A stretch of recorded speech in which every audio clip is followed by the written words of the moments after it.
structure of atom. The first theory was given by the scientist which was named as John Dalton.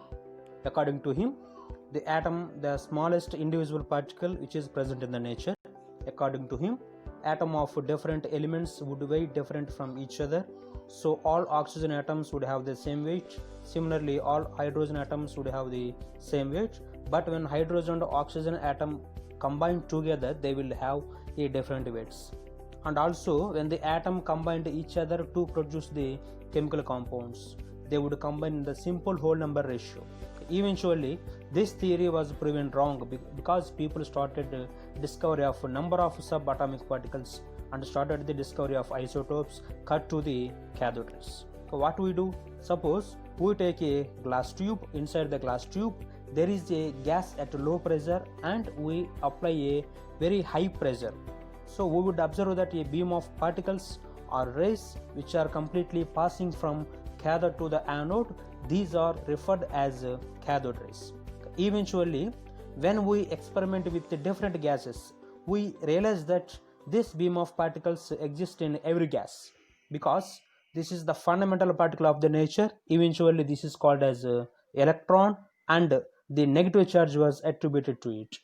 Similarly, when the particles moving from the anode to the cathode, we took the lightest anode ray which is called as proton, which is called the positive charge. People started a lot of experiments to determine the mass and charge of the electron and proton. And once that was done, we realized that the atom something moved from the proton electron, which leads to the discovery of neutron. Finally, we have noted this all values. Okay, for the proton, the relative mass is 1 and the relative charge is 1, and the charge of the proton is referred as 1.6 into 10 power minus 19 coulombs, and the charge of the electron is referred as 1.6 into 10 power minus 19 coulombs. So both values are same, but the signs are different. So for the protons, we have given the positive sign, and for electron we have given the negative sign. Now, subatomic particles of atom discovered. People started the working on different models of the atom. First notable model was given by the J.J. Thomson, which was also called as a plum pudding model, which would have the positive charged sphere with the negative electrons like watermelon model or plum pudding model. Then comes to very famous Rutherford alpha scattering experiment. That is nothing but he took a gold foil and bombarded with alpha particles which is carry the positive charge. What observed that the alpha particle move backward because the atom have positive charged particle and the alpha particles are completely move straight and few are completely absorbed. This meant that the most of the atom has empty space. This leads to the discovery of the nucleus, and Rutherford said it is the very small as compared to the size of the atom, and it contains all of the positive charge of the atom and the mass of the atom. The Rutherford is also said that the electrons are completely moving around the nucleus, which combines with the electrostatic force of the attraction. But according to the Maxwell theory, this theory was not stable because being the electron, the charged particle, it continuously moving around the nucleus, it was able to lose energy and completely attracted towards nucleus. Now the science kept on developing, a lot of perspectives changing. So some of the scientists thinking that light is the wave with the frequency and the wavelength, but it was considered as the particle.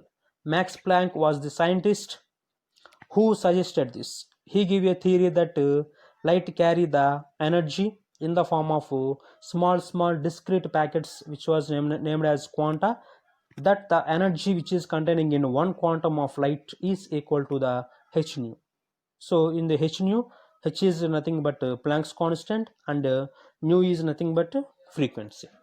This theory was explained well to get the idea of photoelectric effect which was given by the scientist which was named as Albert Einstein, where scientists were observed that where we forward a light on the metal, the electrons are emitted. Einstein explained then by using the Max Planck quantum theory.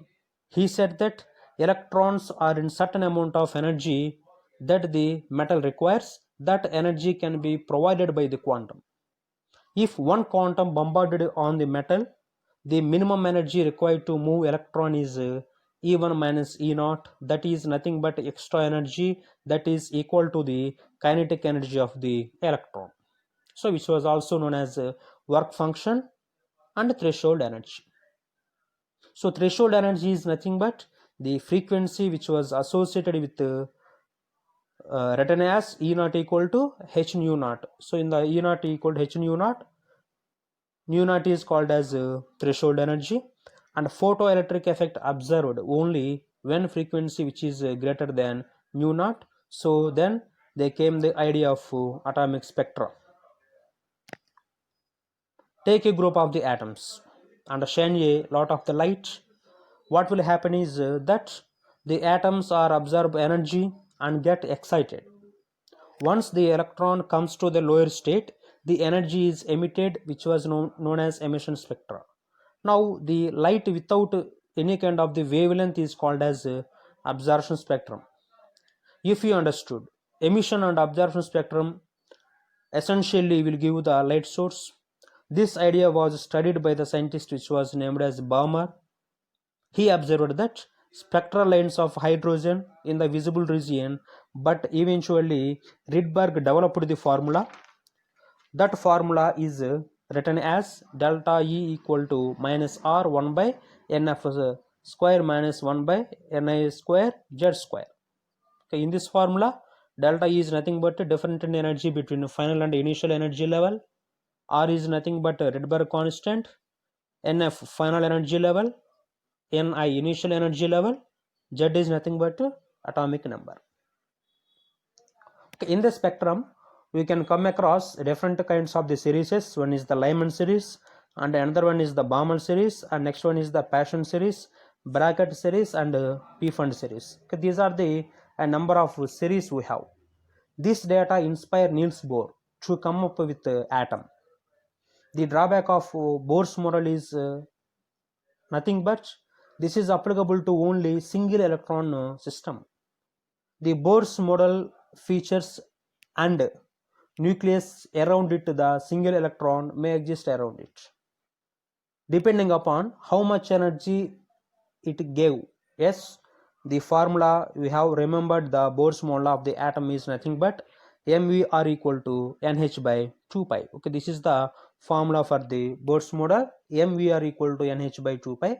So in this formula, E equal to minus 13.6 z square by n square electron volts or atom, and we can give the formula of the radius is nothing but r equal to a naught n square by z, and a naught equal to 52.9 pm, and the velocity given as v equal to 2.18 into 10 power 6 z by n meter per second.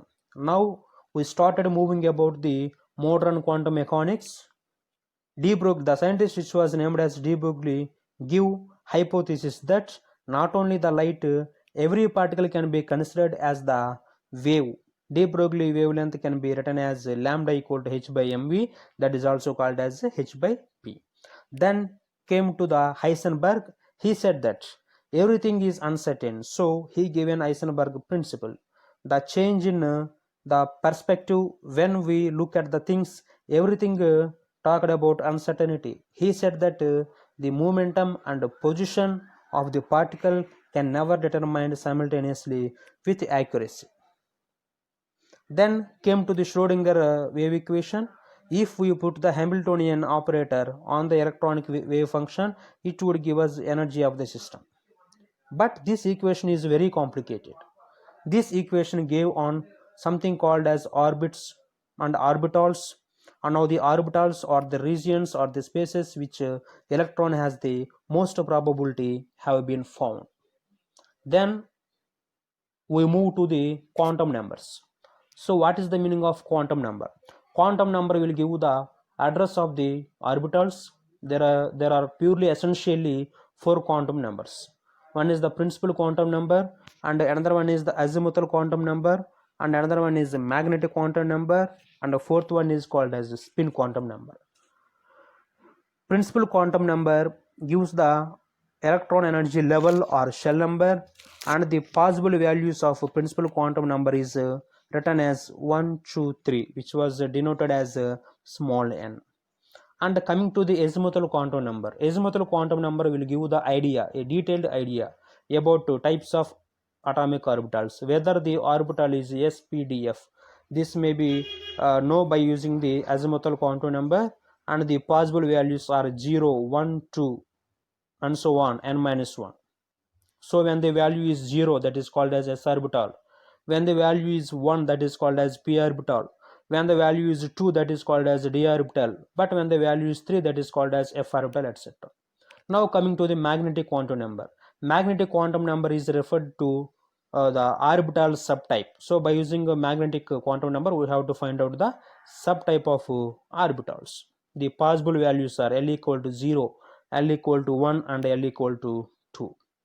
And coming to the spin quantum number is used to find the electron spin, whether the electron is moving with the plus of or minus of. This is easily find out by using the spin quantum number. Then we came to the ideas of electronic configurations. We have 3 rules follow.